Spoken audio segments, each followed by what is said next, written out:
Kami adalah sabar. Dalam hadis ini diterjemahkan menahan diri dari sifat emosi dan amarah. Dua keadaan ini atau penyakit ini, emosi dan amarah, sering menghampiri kepada diri kita. Bahkan terutama kalau lagi macet Pak ya,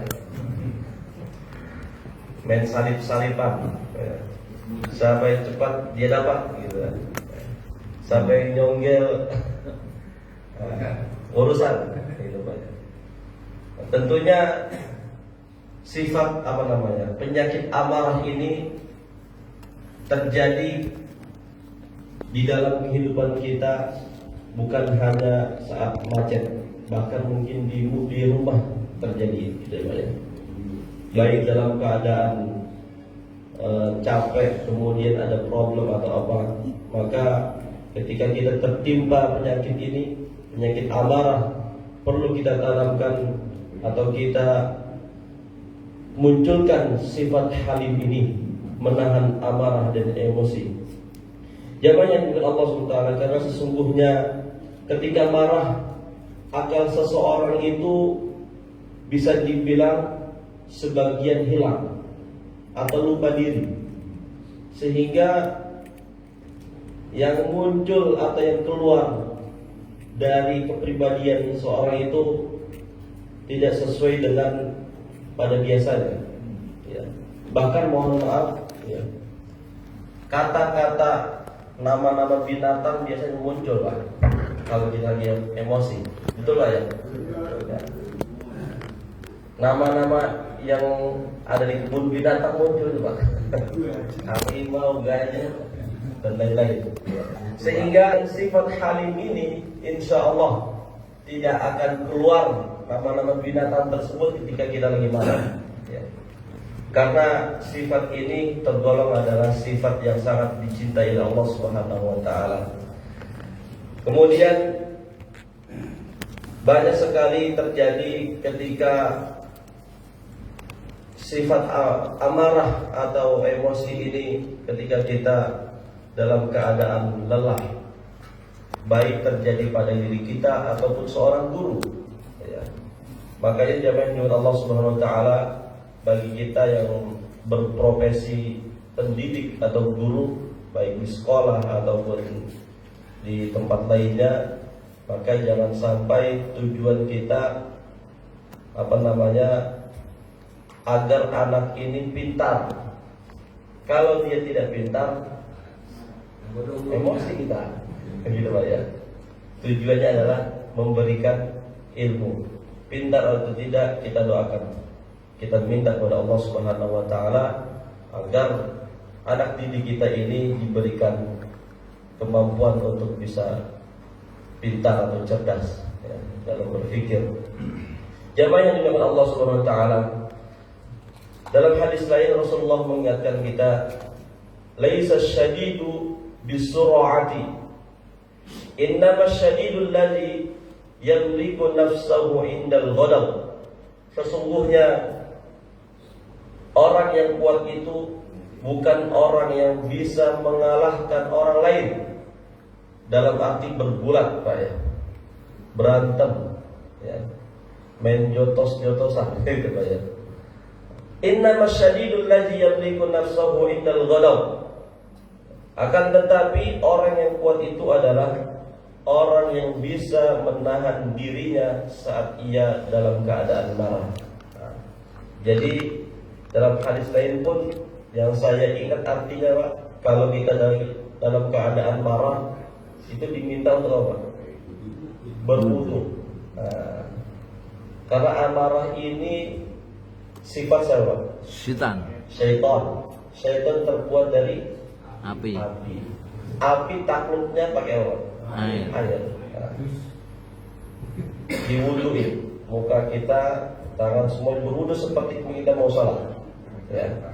Kalau umpamanya dalam keadaan marah tidak ada air untuk berwudu, maka bukan tayamum Pak.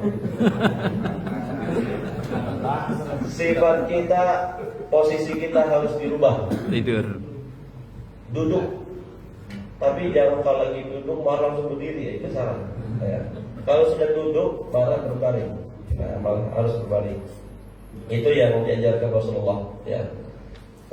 Dalam apa namanya kondisi seperti itu, jangan sampai menggebu-gebu emosi kita. Ya. Jamaah yang dimuliakan Allah Subhanahu Wa Taala, ada kisah, ya, suatu ketika ada dua orang laki-laki, yang satu dia orang soleh, yang satu suka bermaksiat kepada Allah. Suatu ketika yang bermaksiat ini ditegur sama si orang soleh ini, ya fulan, janganlah berbuat seperti itu. Nanti Allah marah, kalau bahasa kita, ya. Nanti Allah marah. Bertobatlah. Kemudian dinasehati lagi 2 kali, 3 kali, dan pada akhirnya si maksiat ini bilang, urusi aja dirimu, jangan urusi orang lain. Nah, gitu Pak. Kemudian orang soleh ini bilang, wallah la yaghfirullahu lak. Demi Allah, Allah tidak akan mengampuni dosa-dosamu. Nah, kemudian hadis Rasulullah, hadis qudsi, ya, memberikan nasihat kepada kita semua. Man jalladhi yata'alla alayya an la aghfira li fulan fa inni qad ghafartu li fulanin wa ahbabtu amalak. Siapa yang berani bersumpah atas namaku bahwa aku tidak akan mengampuni dosa si fulan, saksikanlah bahwa Allah telah mengampuni dosa orang yang berdosa itu dan membatalkan amalan orang soleh itu karena kemarahannya mengucapkan kata-kata yang tidak diridhoi oleh Allah Subhanahu Wa Taala. Bersumpah atas nama Allah itu tidak dianjurkan dalam Islam. Wallah, demi Allah, ya. Oh Rasulullah, demi Rasulullah, nah, ini tidak diajarkan dalam Islam, ya. Kalau memang bersumpahnya sesuai dengan apa yang kita lakukan, ya masih bisa lah, apa ya, yang kita lakukan, kita tidak amarah, kita praktekkan. Tapi kalau tidak bisa mempraktekkan, jangan bersumpah atas nama Allah Subhanahu Wa Taala.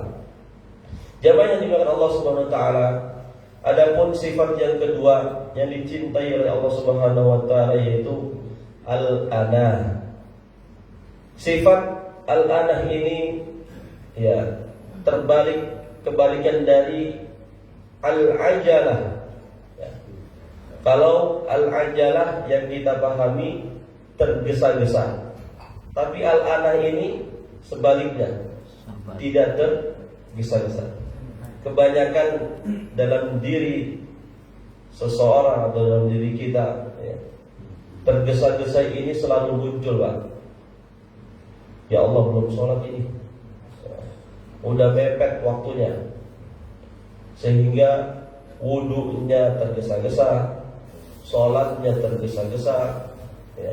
Kira-kira kalau wudunya tergesa-gesa bisa pastikan sempurna atau tidak, Pak? Ragu-ragu kita.